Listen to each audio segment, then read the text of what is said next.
Hello friends, आज पढ़ने वाले हैं 8th क्लास का पहला चैप्टर और इस चैप्टर का नाम है the best Christmas present in the world. ये कहानी है एक महिला की और एक पुरुष की, और ये पुरुष जो है वो एक गिफ्ट जो है इस लेडी के लिए लेके जाता है। क्यों ये इसके लिए गिफ्ट लेके जाता है, इसके पीछे क्या कारण है, कौन है ये महिला और कौन है ये पुरुष, इस कहानी में जानेंगे। तो करते हैं आज की वीडियो की शुरुआत। जैसा कि सबसे पहले आप लोग देख पा रहे हैं, ये एक व्यक्ति है जो ब्रिडपोर्ट में एक कबाड़ी की दुकान है। उस दुकान में कोई रोल टॉप डेस्क को खरीदने के लिए गया तो दुकानदार ने कहा ये 19th सेंचुरी की है और ये काफी पुरानी है, पर इस व्यक्ति को ऐसी ही एक रोल टॉप डेस्क चाहिए थी जो ठीक ठाक स्थिति में हो और बहुत ज्यादा महंगी नहीं हो।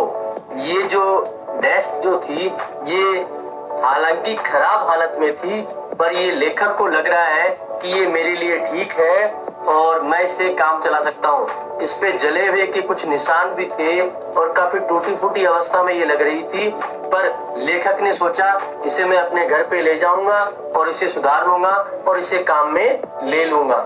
ये लगभग उस समय की बात है जब क्रिसमस आने वाली थी। मैंने क्या किया, इस टेबल का जो रोल टॉप है वो पूरी तरह हटा दिया और उसको बाद में उसके ड्रॉवर्स को खोला और ड्रॉवर को खोलने के बाद में जो उसके ऊपर प्लास्टिक की जो कवर होती है उसको भी मैंने हटा दिया और धीरे धीरे मैंने इसे रिपेयर करना शुरू किया।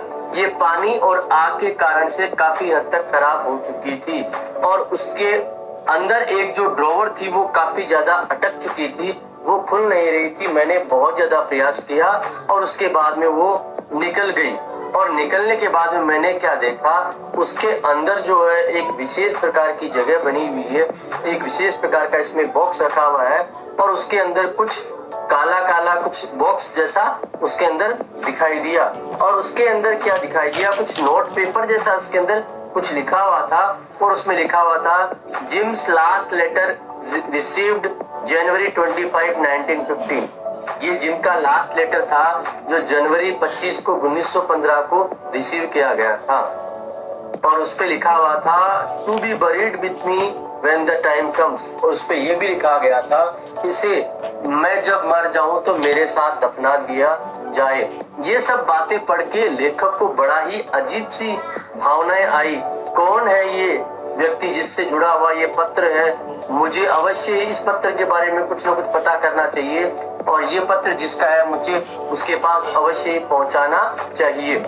लेखक ने देखा इस एनवलप को खोल के और उसमें जो एड्रेस लिखा हुआ था वो था Mrs Jim McPherson 12 Copper Beeches Bridport Dorset. अब उसने क्या किया, इस लेटर को वापस से फोल्ड कर लिया और फोल्ड करने के बाद में उसने अपने पास इसको रख लिया। लेखक ने ये पत्र निकाला और इसे पढ़ना शुरू किया।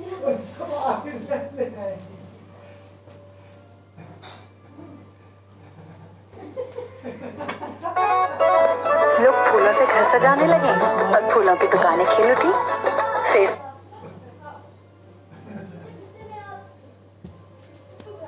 किया, इसमें सबसे ऊपर लिखा हुआ था दिसंबर 26, 1914 और उसके बाद में इसमें काफी कुछ बातें लिखी हुई थी।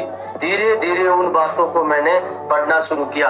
जब मैंने आगे जाके इसमें देखा तो उसमें बताया हुआ था कि ये लगभग सुबह का मौसम था, बहुत सुहावना मौसम था। मैं अपनी ड्यूटी पे था और एक बहुत शानदार सुबह थी, क्रिसमस की थी ये मॉर्निंग थी। और जैसा कि हमेशा हम आर्मी मैन जो होते हैं हमेशा अपनी सीमा पे अपनी ड्यूटी पे होते हैं, तो हम लोग अपनी ड्यूटी पे थे और अचानक कुछ विशेष प्रकार की घटना घटी। अब ये विशेष प्रकार की घटना क्या थी हम लोग देखते हैं। मैंने देखा कि सामने जो फ्रिज है, फ्रिज का यहाँ पे मतलब है जर्मन का सिपाही। जर्मन का जो सिपाही फ्रिज है उसने क्या किया, सामने से झंडा दिखाना शुरू किया और हम लोग चकित रह गए। हम यहाँ से देख रहे हैं कि वो सामने शांति का झंडा क्यों दिखा रहा है। और उसने कहा हैप्पी क्रिसमस टॉमी। टॉमी का मतलब है अंग्रेज सैनिक, तो उसने हमें हैप्पी क्रिसमस कहा और उधर से भी लोग चिल्लाने लगे हैप्पी क्रिसमस हैप्पी क्रिसमस। और इसी प्रकार से एक एक करके उधर से सैनिक जो है वो आने लगे। उनके पास हथियार वगैरह कुछ भी नहीं थे, उनके पास केवल क्या थी, उनके पास ये पीने की बोतल्स थी, खाने पीने के पदार्थ थे। नाश्ते वगैरह करने के उनके पास सारे सामान थे और वो मस्ती से हमारी तरफ घूमते हुए आ रहे थे। उनके पास किसी भी प्रकार के हथियार नहीं होने पे हमने समझ लिया कि उनका कोई भी गलत इरादा नहीं था।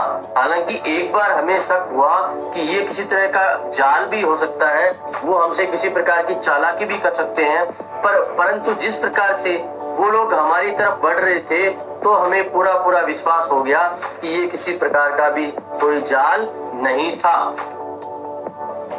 कोनी, तुम बिल्कुल भी उम्मीद नहीं कर सकती हो।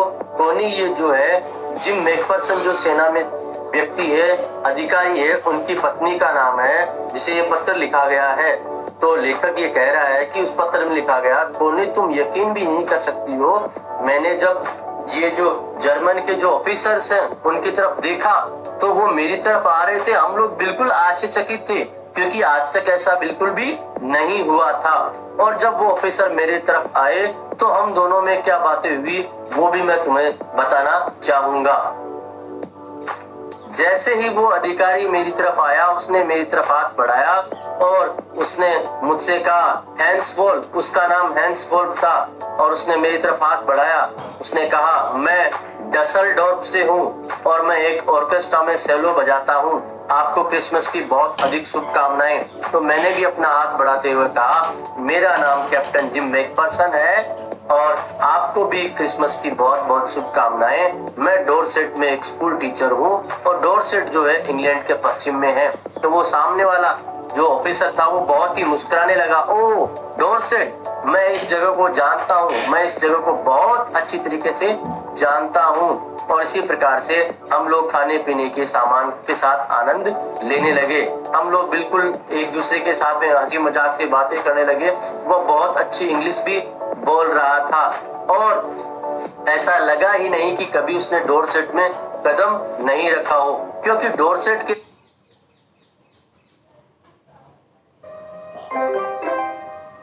लोग यीशु पर हंसे क्योंकि उसने कहा था कि लड़की मरी नहीं है। सही या गलत?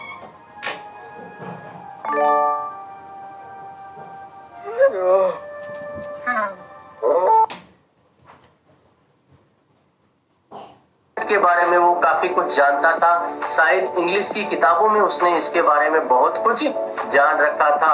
और उसका जो फेवरेट लेखक था वो भी थॉमस हार्डी था और उसकी फेवरेट बुक थी वो far from the madding crowd ये थी। और उसके साथ साथ में भी और सारे बादशेबा और गैब्रियल ओक, सार्जेंट ट्रॉय और डोरसेट के जितने भी कैरेक्टर्स वगैरह जो जुड़ी हुई चीजें थी वो सब बातें उसको पता थी। उसके परिवार में एक पत्नी और एक पुत्र था जो अभी 6 महीने पहले ही पैदा हुआ था और हम दोनों की जो पोशाकें थी वो लगभग एक जैसी थी। हम लोग हंसी मजाक कर रहे थे, मौज मस्तियां कर रहे थे, हम लोग बहुत आनंद उठा रहे थे और उसी के साथ साथ में सब लोग खाना पीना खा रहे थे। सारे सिपाही एक दूसरों के साथ में बहुत मस्ती कर रहे थे।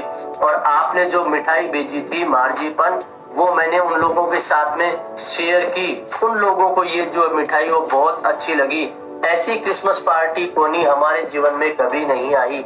इस क्रिसमस पार्टी को मैं कभी भी नहीं भूल पाऊंगा।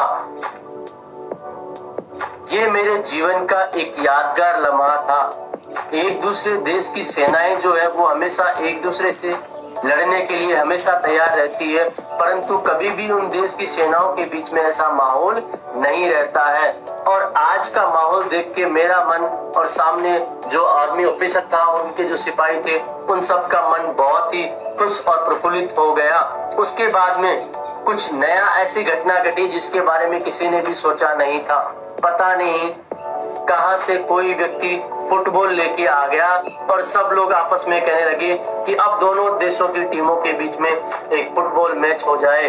और हम सब लोग तैयार हो गए फुटबॉल मैच के लिए और इसी के साथ में फुटबॉल मैच शुरू हो गया और सब लोग खूब मौज मस्तियां करते हुए फुटबॉल का आनंद उठाने लगे। और हम दोनों आर्मी ऑफिसर्स एक दूसरे से बातें करने लगे कि अगर सारे सिपाही, अगर सारी समस्याओं का समाधान इस तरह से खेल के साथ में किया जाए तो कितना अच्छा हो, परंतु ऐसा नहीं हो सकता। धीरे धीरे समय बीतता गया और हमारा जो सुहावना शानदार दिन था वो धीरे धीरे खत्म हो गया। हमने एक दूसरे को अलविदा कहा, हमने एक दूसरे का अभिवादन किया और अपनी अपनी जगह वापस लौट के अपनी अपनी जो गहरी खाइयां थी जहाँ सिपाहियों की ड्यूटी होती है वहां पे हम लोग पहुंच गए और हम वापस उसी स्थान पे उसी स्थिति में पहुंच गए जहाँ पे हम होते थे। अंत में कोनी मैं आपसे ये कहना चाहता हूँ कि अगली क्रिसमस की जो शाम होगी उस समय तक जो होगा ये लड़ाइयाँ वगैरह सब कुछ खत्म हो जाएगी। ये सारी पुरानी बातें हम लोग भूल जाएंगे और हम एक दूसरे के साथ में बहुत ही शांति से रहेंगे और हम दोनों भी एक साथ में होंगे। हम दोनों एक साथ में बहुत ही आनंद उठाएंगे। इस प्रकार से जिम मैकफर्सन ने अपनी पत्नी कोनी से वादा किया कि अगले क्रिसमस पे मैं तुम्हारे साथ रहूंगा और हम लोग बहुत ही ज्यादा आनंद उठाएंगे। मैंने वापस लेटर को बंद कर दिया और धीरे से इसे वापस अपने लिफाफे में रख दिया। मैं पूरी रात सो नहीं पाया। अगली सुबह ही मुझे पता था कि मुझे क्या करना है। मैं गाड़ी चला के ब्रिडफोर्ड पहुंच गया और मुझे पता था कि मेरा जो लक्ष्य है वो बहुत ही नजदीक है। वहां पे रास्ते में जाते हुए एक बच्चा था जो एक अपने कुत्ते को घुमा रहा था। मैंने उससे पूछा कि ये कॉपर ब्रिजेज है वो कहाँ पे है, मुझे हाउस नंबर 12 पे जाना है और उसने मुझे ये पता बता दिया। जब मैं वहां पहुंचा तो मैं देख के बहुत ज्यादा चकित रह गया क्योंकि उस घर की अगर हालत के बारे में बात करूं तो वो जो घर जो था वो आग से पूरी तरह से तहस नहस हो चुका था। वो घर जो है एक खंडर के रूप में बदल चुका था। मैं बड़ा ही चकित रहा कि अब ये पता तो मुझे मिल गया लेकिन यहाँ तो ये घर पूरी तरह से नष्ट हो चुका है। मैं किससे मिलूं, किससे इस बारे में बात करूं? मैंने कुछ समय बाद में वहां पड़ोसियों से पूछा कि भाई क्या आप इनके बारे में मुझे बता सकते हैं कि मिसेज मैकफर्सन है वो मुझे कहाँ मिलेगी, मैं उनसे मिलना चाहता हूँ। तो मुझे पड़ोसी ने ये जानकारी दी कि वो एक अच्छी लेडी थी और उनके घर में क्या हुआ कि आग लग गई क्योंकि वो महिला जो थी वो पैसे बचाया करती थी, वो बिजली में बहुत पैसा खर्च नहीं करती थी और उन्होंने अपने घर में मोमबत्ती जला रखी थी। शायद उसी ने आग घर में पकड़ ली और मुश्किल से जो है यहाँ पे बहुत कम सामान बच पाया और वो जो बेचारी महिला थी उसको अग्निशमन वाले लोगों ने बचा के हॉस्पिटल में भर्ती करवा दिया।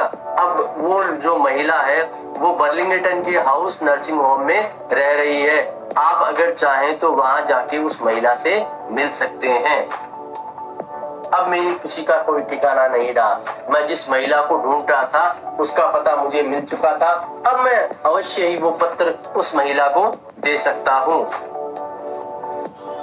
मैं वहां गया और मैंने वहां जाके उस नर्सिंग होम में पता किया तो पता करते ही वहां का जो नर्सिंग स्टाफ था वो अत्यधिक खुश हुआ क्योंकि आज तक कोई भी व्यक्ति इस महिला से मिलने के लिए नहीं आया था और ये लोग बहुत अत्यधिक खुश हुए कि अंततः कोई व्यक्ति तो ऐसा है जो मिसेज मैकफर्सन यानी कोनी से मिलने के लिए आया है।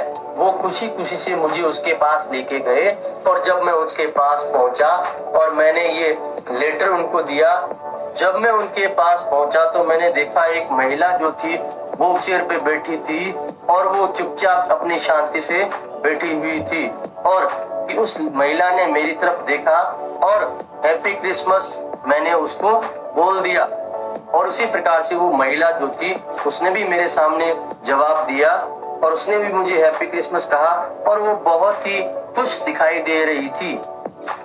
मैंने फिर उसे अपनी उस रोल टॉप डेस्क के बारे में बताया, किस तरह से मैं उस दुकान पे गया, मैंने वो रोल टॉप डेस्क खरीदी और उसमें आपका पत्र मिला तो मैंने देखा कि ये पत्र जो है मुझे आपको लौटा देना चाहिए, इसलिए मैं ये लौटाने के लिए आया हूँ। उस महिला जो थी उस महिला की खुशी का कोई ठिकाना नहीं था। उसने मेरे हाथ को पकड़ा और उसकी आंखों से आंसू बह रहे थे। वो बहुत खुश दिखाई दे रही थी। उसने मुझे कहा, हैप्पी क्रिसमस डियरेस्ट, मेरे पास आओ और मेरे पास बैठ जाओ जिम। वो महिला शायद मुझे जिम समझ रही थी। मैं उसके पास बैठ गया और उस महिला ने अत्यधिक स्नेह मुझे दिखाया और उसने कहा कि ये लेटर जो तुमने लिखा है तुम ही मुझे अपनी आवाज में पढ़ के सुना दो। क्योंकि तुम्हारी आवाज सुने हुए मुझे बहुत अधिक समय हो चुका है, इसलिए मैं तुम्हारी भी आवाज सुनना चाहती हूँ। और तुमने मुझसे प्रॉमिस किया था कि तुम क्रिसमस पे आओगे और क्रिसमस पे तुम वापस आ गए। मैं ये जानकर बहुत खुश हुई हूँ। और अब हम लोग कुछ चाय नाश्ता भी करेंगे और मैंने तुम्हारे लिए जो तुम्हें सबसे पसंदीदा मिठाई है मार्जिपन, वो भी बना रखी है। मुझे पता है तुम्हें मार्जिपन कितना पसंद है। इस प्रकार से ये महिला जो है उस लेखक को जिम में पसंद समझ लेती है और उसकी खुशी का कोई ठिकाना नहीं रहता है। इस प्रकार से इस कहानी का अंत होता है। दोस्तों, वीडियो अगर अच्छा लगा तो उसको लाइक और शेयर करें और चैनल को सब्सक्राइब करना ना भूलें।